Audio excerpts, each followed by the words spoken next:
All right, guys, I think we're now live on, let me make sure. Want to welcome everybody. It's Tuesday night. It's another one of our conversations with Cougars, and I'm so very pleased to have Miss Shirley Seay with us. How are you doing this evening, Miss Seay? Doing great. Just staying in.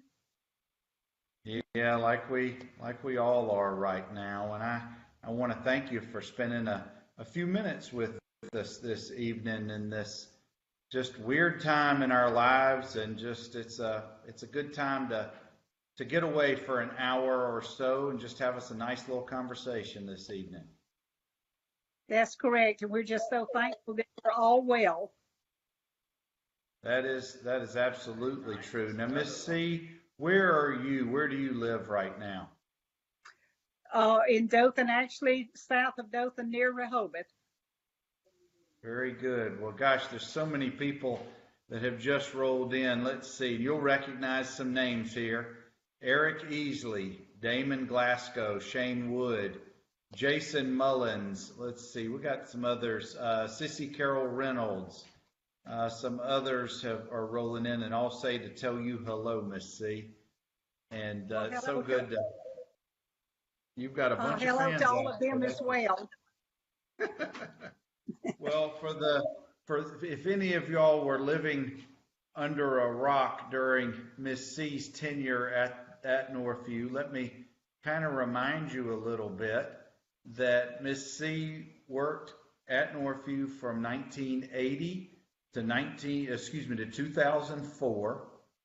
She was there for 2 state titles, 7 coaches, and 4 principals during her tenure. That's a real legacy right there, Miss C. Well, I hope I left a good legacy. Well, for the number of people who are rolling in here right now and saying hello, I think it speaks volumes about you and how you treated people and how much they cared for you.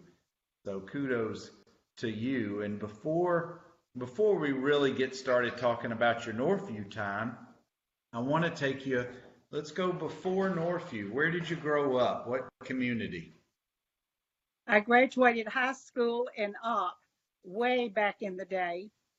And then when we married, we came to Dothan. And I started work with Dothan City Schools at Girard Elementary in 1971 for one part of one school year, and then transferred to Rose Hill in 1972 and was there until 1980 when I transferred to Northview. And as it happened, I transferred to Northview the day of Mr. Moon's birthday, February 4th, and Rose Hill closed that spring at the end of the school year. What type of a school was Rose Hill? I don't remember that one.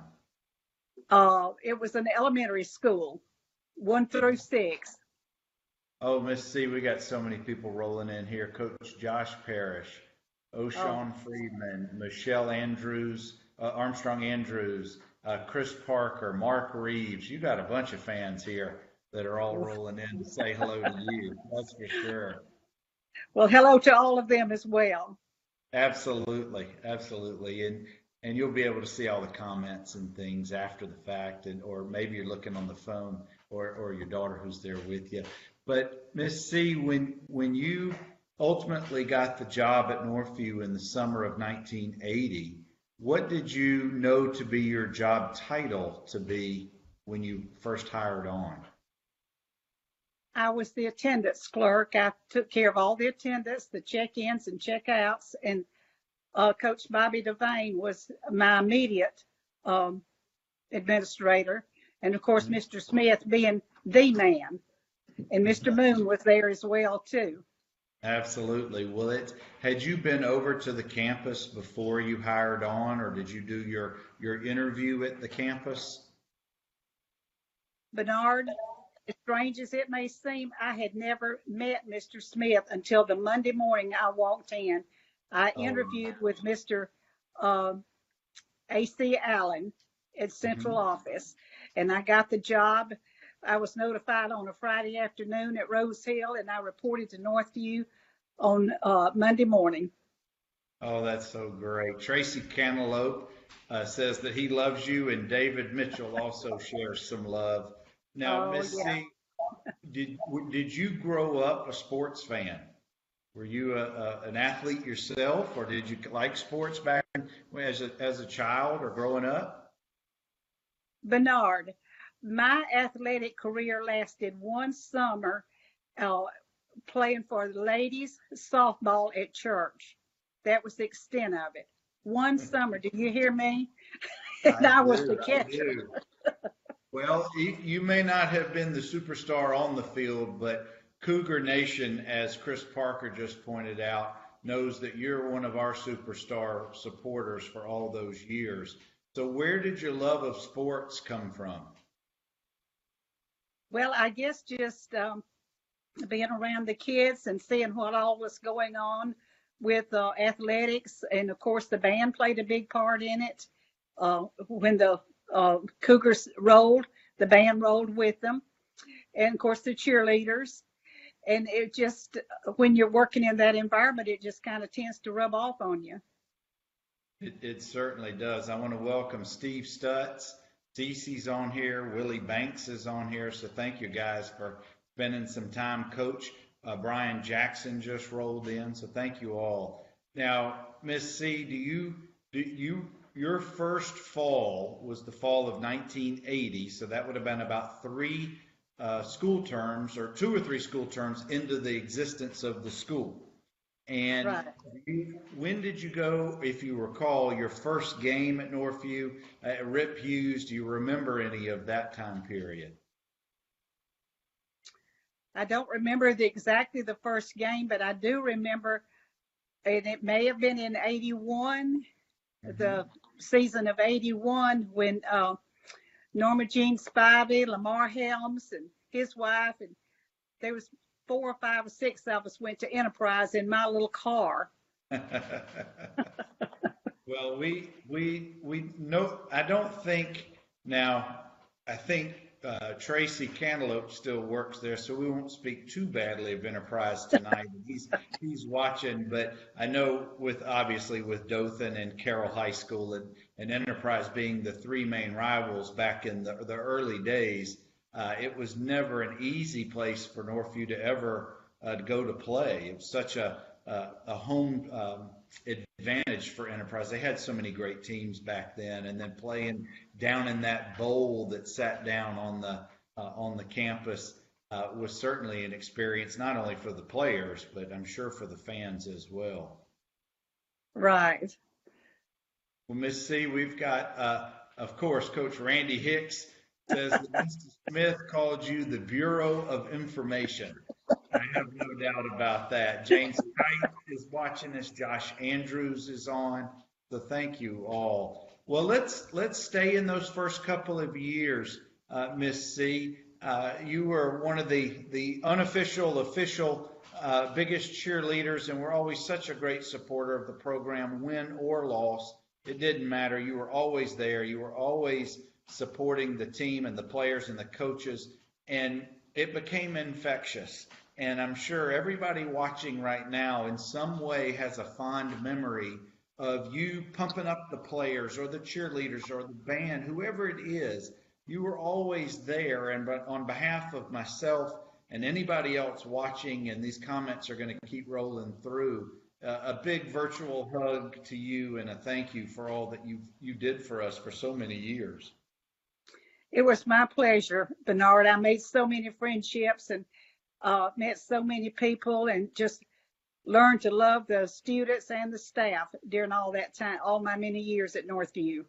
Well, let's talk about some of those memories that you have. Share with us some of the good memories or just memorable occasions when you went to ball games or even on campus. Jamie Green just joined us. Jackie Hydrick just joined us. Hey, JJ and Jamie. So take us to some of your time period back in the day and things you recall. Well, this particular story is about Coach Johnson, Bubba. There's only one Bubba. That's right. Well, it was Mr. Smith was still principal, and one afternoon after school, just almost everybody had left, and I was still there. Mr. Smith was still there, and this gentleman came in with a suit on, and he flashed the biggest badge I've ever seen, and he needed to see the original transcript for a particular student. Well, I didn't work in the guidance office. I didn't have access to that, but Mr. Smith told me to go and pull the transcript for that student, for the gentleman to see. He was with, I believe, the FBI.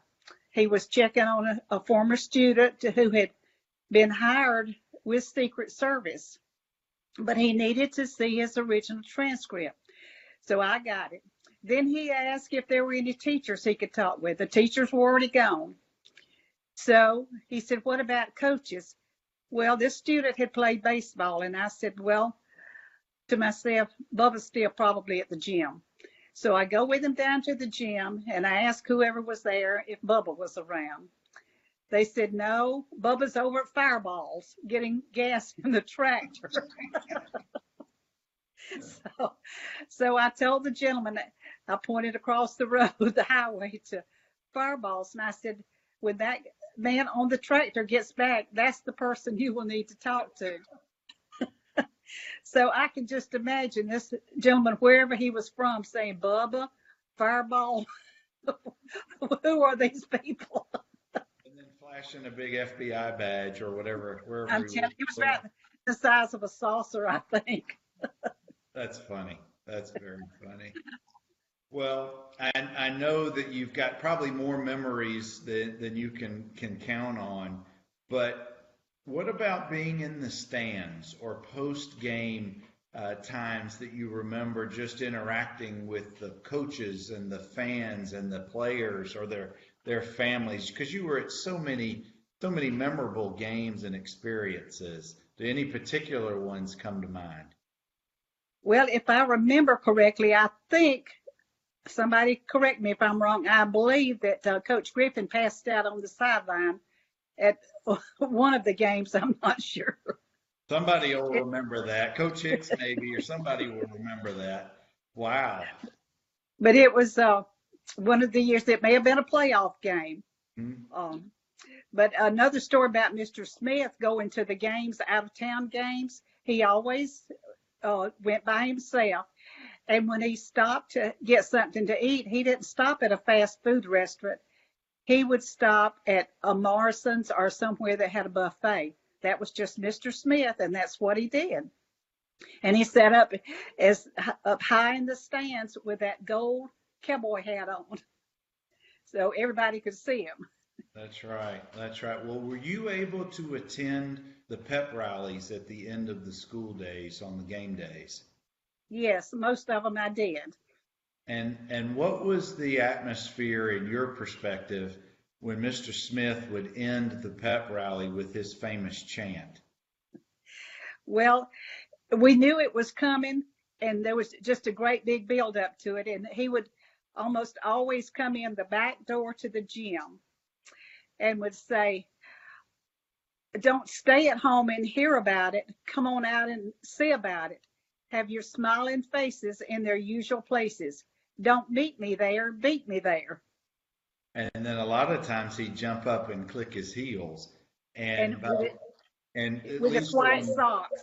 That's right. And during my years, the students, by the time he got to the second or third stanza, you couldn't hear him because the students were all reciting it, and the band would then play, and it just was a great send-off for those pep rallies. Exactly. And he enjoyed it, and a lot of the times that he might make up another saying to go along with that. And I remember a lady asked me one day, she said, I would like to get a copy of all of his little poems and things that he says. And I told him what the lady had said. He said, well, I don't have anything. It just comes to me from the time I leave my office till I get to the gym. That's great. That's great. Well, Coach Hicks, says that it was the Jeff Davis game when Coach Griffin passed out. And here's a great memory from Sissy Carroll Reynolds in 1983. She was called to your desk to take a call from Auburn University and was asked to accept a position as a majorette. She said she'll never forget looking up and seeing your big smile, and she'd never forget that moment, and thanks you for that support. And I'll never forget it either. And that's exactly what happened. There were no cell phones. She had to come to the office and take that call. I mean, what a great memory for both of you guys, but I know you have countless memories along those lines. What do you remember? Did you get to attend either or both of the state championship games? Both. Do you remember being in the stands and the pride in the stands and the relief when the games were over? Yes. And when everybody went on the field, and I think I remember Coach Perry saying that I believe in 81, he took the team up 2 or 3 days before the game to let them get the feel of the stadium and the field itself. And he said for about 10 or 15 minutes, he let them run around, and he would see some standing by the goalpost like Coach Bear Bryant would do. And it was just an exciting time. Some had never been to Birmingham. That's right. He also did that for my year, too, in 85. We went up on that Tuesday, and it was probably a carbon copy of what he had done 4 years before. And a lot of the guys had never been up to Birmingham, much less been in that gigantic stadium, Legion Field. But I'd say that plan worked out pretty well for both of those years. Apparently so.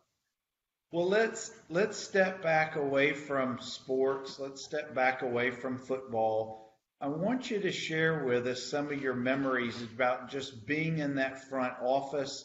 What are some of the things that come to mind? You get to see so many students and teachers and administrators come through every single morning. Probably a lot of people who are watching may have been office aides at one point or another, or just interacted with you from time to time. So share with us some of those fond memories away from the sports and on the campus, though. Well, sometimes students would come in late and they would say their bus was late. Well, little did they know that I knew that they didn't ride a bus. They didn't have a bus number. And there was one particular student who was my aide, and this was in the 90s. And there's a chair somewhere that is broken because that student, and you had him on your on the show a couple of 3 weeks ago, he sat back in the chair and broke it. Does his name happen to rhyme with Jason Mullins? Absolutely. He's on here, Jason. You knew Miss C was going to bring that up tonight. I want to welcome Chuck Jackson for stopping by as well. That's so funny that you still remember that. That's so very funny. Well, and there was a young man by the name, he had the last name Numberg, I believe, who was also my office aide. Never heard of her. Yeah, I know Rob was an office aide for you 1 year, I think maybe 1 or 2 years. He's not on tonight, but I do want to welcome Twyla Phelps Williams. So thank you, and Twyla, you've done so much for our school and for our program over the years. We'll have to get you on one of the upcoming weeks. But what was it like having students as aides in the office working with you? Well, I would tell them sometimes, I said, now listen, what happens in this office stays in this office. But I know that it didn't at times. It's just like when maybe an office aide would come in on Monday morning telling me what had happened over the weekend. And I would tell them, I said, I don't really need to know all that. But I did hear a lot of it. And I'm sure there was a lot I didn't hear. It was probably a tough call sometimes for you from a decision-making standpoint. It probably put you in a weird predicament at times. But exactly. I'm sure you handled it with professionalism and care, as you always did. Um, well, what was it like, Miss C? It's easy to remember the big victories. It's easy to remember all the great accomplishments, and there were many, not just with football, but many sports, and it could have been in academics. There could have been. But what I want to ask you about are those times when things weren't as good. And that's really when I think where you were the MVP. You just had an instinct to know how to treat the students or your colleagues with such care and class and consideration. And you don't have to call out names or people. I'm just trying to jog your memory a little bit because you were always there and you knew how to say the right thing or a pat on the back or whatever it was. And I think that's what has so endeared you to so many people. Gosh, you got so many people who still keep rolling through here with all the great comments. So I want to take you back to some of your time period of the vibe, the school spirit, the what was going on in the it's not the things you can really put your hands on, but just that sense of what you were feeling by coming to school every day and being there on that campus. What was that like for you? Well, when I walked into the front doorway, I never knew who I was going to see first. Usually at the time I got to school, it was the teachers signing in, and everybody would have a different story about something. But one particular time I remembered one of the teachers walked in, and we were standing at the front counter where they signed in, and she said, "One of the Twin Towers has just been bombed." I said, "What?" And she repeated it again, and then it just went down from there. And that was one of the times when that was, even though the entire student body and the entire staff was there, uh, there was such a pall over the school. It was so quiet that nobody had anything to say about it. They were just wondered what was going to happen next. And the teachers who had TVs in the room, of course, they had the TVs on watching it. But then there were times that when a teacher would come in, one particular teacher says, "You can change my name now. I got married over spring break." And, Oh, wow. and Well, this, let me take you during my time. If you remember, in January of '86 is when the Challenger blew up, and we were at school. It was the middle of the exactly. morning, and I remember that day at school. I was a senior in high school, and I'm sure there are some similarities about how the student body or the school felt, at least on that day. It was probably a little bit less than it was on September 11th, but I'm sure that it's times like that that teachers and administrators really are having to think on their feet how to respond and how to deal with the student body and teachers as well. I mean, they're not emotionalists at all. Um, so I know that those are the kind of times that you may remember as much as you remember some of the good times, some of the happy occasions. Well, one of the happier, well, it's not just one occasion, but there was a period of uh, 2 or 3 years when some of the staff and some of the teachers would take up the lunch money and the lunch tickets. Well, there were certain young men who some happened to be in your class, that just one particular one thought it was so funny if he came by and just poked me in the side, knowing that I was going to jump 6 feet practically off the floor. Um, first name is Chris, and it's not Chris Maddox. Chris Lee. I want to welcome Allison Hollis, John David Edwards, and some others who just rolled in. And Jason Mullins also echoes a similar sentiment about you, that you were really a motherly figure for everyone, a very special person to him and so many. Well, let's talk about Miss C. When you ultimately decided it was time, your days as a Cougar, an active Cougar on campus, it was time to retire or at least move on to your next phase in life. And that would have been in the summer of 2004, but it may have been setting up before that. Let's see, Mr. Hobson, I think, was the principal, and then ultimately Mr. Snell was the principal during that time period. How is it that you decided that you had had enough on campus after 23, almost 24 school terms? Well, I just had got to the point where I knew that it was time to come home. My husband had retired, and I just knew it was time to come home. And so I made that decision, and I've not regretted having retired, even though I have gone back and done some subbing. I actually did a long-term sub deal in one of the special needs classes for Miss Angie Atwell, and then for a short period of time in driver's ed. And then I subbed in the media center in clerical positions, and but then I just knew, and just like everyone knows, it's time to go. But you know that once you're a teacher, I don't think you ever fully retire as a teacher. It's always in you, and that's what I'm hearing, and the vibe that I'm getting. Want to welcome Tara Wade Estes, and she says hi, Squirrely, and Mark Chambliss says to tell you hello as well. So you've got a lot of fans out there who are sharing their love with you tonight. Well, talk to us a little bit, Miss C. What have you been doing since you retired from Northview? I know you're an active person. You don't sit around. You're not one to just not do anything. So tell us what's been going on in your life the last several years.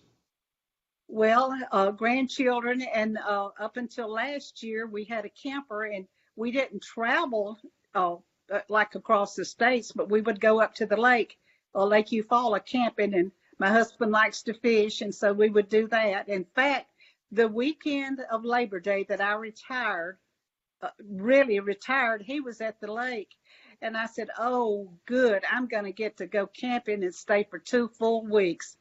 That didn't happen. A storm moved in, and he had to come home. Oh, boy. What does he not know that there truly aren't any fish left in Lake Eufaula?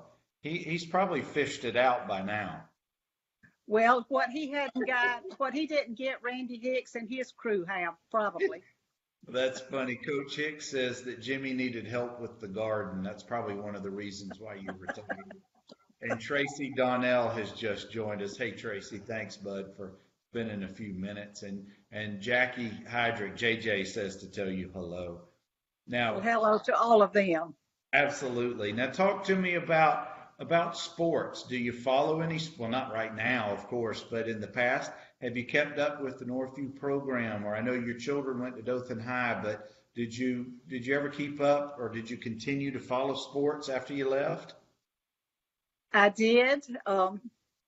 Football, not so much pro ball. Actually, the only pro ball that I followed was when Larry Roberts was playing, and then Izell Reese, and I believe there was another one, Lawrence Dawsey, of course.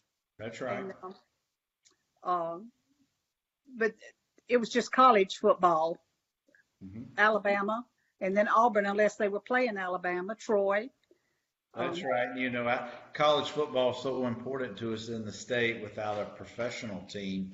But I'm trying to I'm getting in touch with Lawrence and with Izell, and I hope to have them on this conversations with Cougars sometime in the upcoming weeks.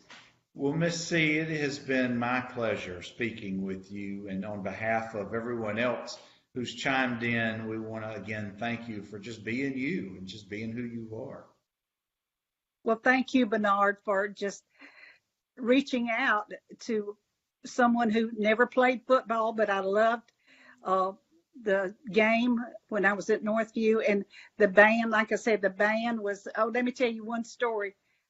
Band story. It was the year that Mr. Christian had his heart attack, and it was in the early 90s. It was on the day of the Peanut Festival parade, and he had a heart attack. Well, Tim Gilley came over from Girard Middle to take over the band program, and the team had to play in Mobile. It was a playoff game. Well, I went with the band, and on the way down, I said to Mr. Gilley, I said, Tim, don't forget now, you've got to do halftime the presentation. He said, I'm not. I said, well, you have to. Mr. Christian's not here. Well, you're going to do it, he said. I said, well, you better be writing down what you want me to say. Well, I had to go over. I was escorted over to the visitors press box, to the press box. And all they were talking about in that press box was, I believe his name was Sherman Williams, who played at a Mobile school, a neighboring school, and what he was doing that night. They had the radio on in there listening to that game, and I believe he went on and played at Alabama. He did. He did. He had a decent career at Alabama, that's for sure. Well, did you make that presentation that night? I did. I stuttered through it. I'm sure you didn't stutter through it. I'm sure you were an A plus. That's for sure. Coach Harry Wayne Parrish has stopped by, and he wanted you to know that you were a tremendous asset to Northview. And let's see, Twyla says that you were always the glue who helped keep the view running. No, listen, Twyla Williams can, she's a gallon of glue. She can do anything at any time at a drop of the hat. And Lawrence Dawsey just dropped in. Hey, LD, thank you, bud, for stopping by to see Miss C for a minute. Miss C, before we conclude, I'm going to give you the last word, but I want you to share with the folks, what was it that you felt that made Northview the special place that it was? I believe it was the leadership and the fact that they didn't have a choice in the early days of where they were going to school. It's kind of like it is now, and they just made the best of it and made it the best. Couldn't have said it any better right there. And guys, y'all have heard it from one of the very best, one of the biggest cheerleaders and supporters at not just the football program, but the entire school during her almost 24 years there. So Miss C, thank you so much for spending some time and sharing some of your awesome stories with us. Thank you, Bernard, for having me. And everyone have a blessed evening, and I love you all. Very good. Well, that'll conclude us for this week's Conversations with Cougars. Let me see who I've got coming up next week. If you guys will give me just a second. This is so professional of me right now. Let's see. Next week on the 15th, we've got Gabe Gross is going to join us. So Gabe is a coach at Auburn right now, and he's got an unexpected little bit of free time like we do right now, all of us. But I'm looking forward to having a conversation next week with Gabe. And Miss C, you take care of yourself, and you just keep being who you are. Thank you so much, Bernard, and thank you for having me. Oh, my pleasure. You guys have a good evening. Stay safe, and we'll see you next week. Bye-bye. Bye-bye.